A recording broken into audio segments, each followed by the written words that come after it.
waxaan ku sugan nahay makhaayadda Serengeti ku taala garoon ku taala soo jeedka masjidka raabidada ee magaalada Oslo. makhaayaddan oo loo oran jiray Serengeti restaurant hadda waxa la yiraahdaa restaurant nomade waxaana la wareegay Carab waxaana kamid ah shaqaalaha meesha jooga raggii hore ee Soomaaliyeed ee wax ku lahaa halkan sida arkaysan waxay iibiyaan biisada caalamiga cuntooyinkii oo dhan ayay hayaan bariis iyo digaag iyo hilib iyo wax walba aad iyo aad macaan kuna raali gali doona hadda waxaan soo galaynaa gudaha waxaan su'aalo weydiinayaa jalaha oo dilogolaado Cabdinaasir oo kamid ah shaqaalaha waan dhawahay walaal aad iyo aad baan ku salaamayaa ka waran restaurant nomade oo markii hore loo oran jiray Serengeti wallahi aad buu fiican yahay halkan waxa la maartay hotel aad baa loo cusboonaysiiyay markii hore Serengeti waa loo oran jiray haddana nomade restaurant baa la yiraahdaa wax walba waad ka helaysaa kuwa kala duwan baa ayaa ku diyaar halkan aad baa dadka ugu soo dhaweynaya cuntooyin kala duwan oo ilaa 30 cunto gaarayo kala nooca ayaa yaala marka waxaan leeyahay mogaanina oo bisada kamid tahay biitsadii kamid tahay kuskuskii kamid yahay cunto Soomaalidii oo dhan oo dhameystiran kamid xafladaha maxay kamid yahay iyo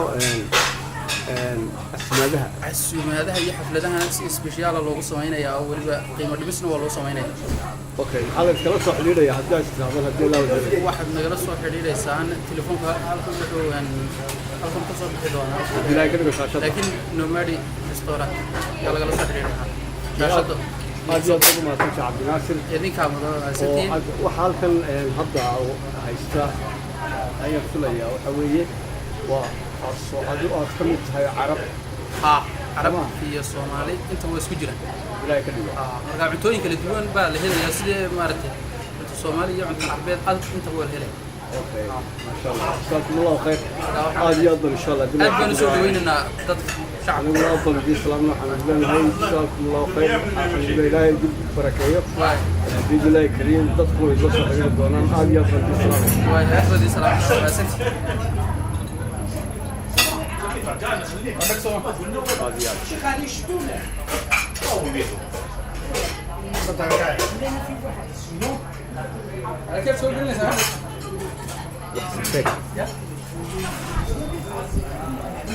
هذا الدبد أيام الرسول بحي سلام عليكم هلكا waxa ka soo jeeday masaajidka raadada halka waxa ku yaala koonaha isaguna xawaalad halkan waa Serengeti restaurant oo caalami ah sida arkaysan Bulnarios ayaa halka ku yaala laabka marka waxaan leeyahay la soo xidhiidha hadii Allah wada loo ogolaado nomade restaurant waa restaurant caalami ah hadii Allah wada loo ogolaado من كلا وحنا سوق اللي جدها ونكون نقضي حبيبي فضل أهلا مرحبا بكم ما شاء الله ما شاء الله how's the restaurant it's good nice it's a restaurant's name nomade restaurant we are making some two specialties Somali mat and North African mat Arabic mat also visa then we can try little mat كسرك إنجليزي كله ما شاء الله إنجليزي كله سكور صودا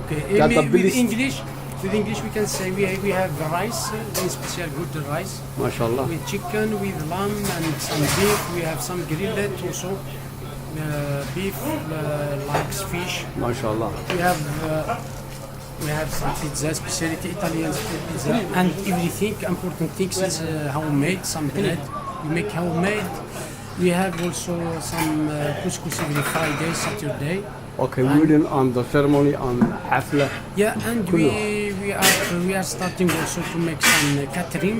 Catering it means making food for bryllup, for marriage, for celebration, for meeting, for everything like that. Okay, you can make it for Tilbut. And always surely. We are making a Tilbut surely.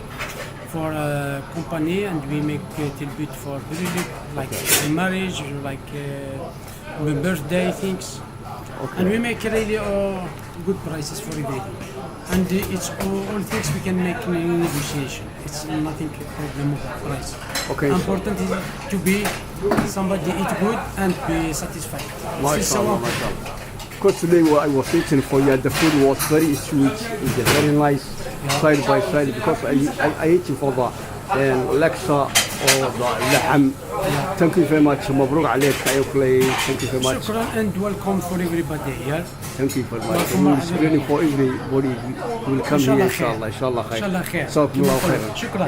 أنت أقصد وزميلنا برنامج كان يقدم لي مانتا لماذا مصر أنتيوخيا لا مقالة أصله عاصمة الدولة النرويج. أنا أنت برنامج نقول كل جمعة نقول الله يا الله بعض الناس. السلام عليكم ورحمة الله وبركاته.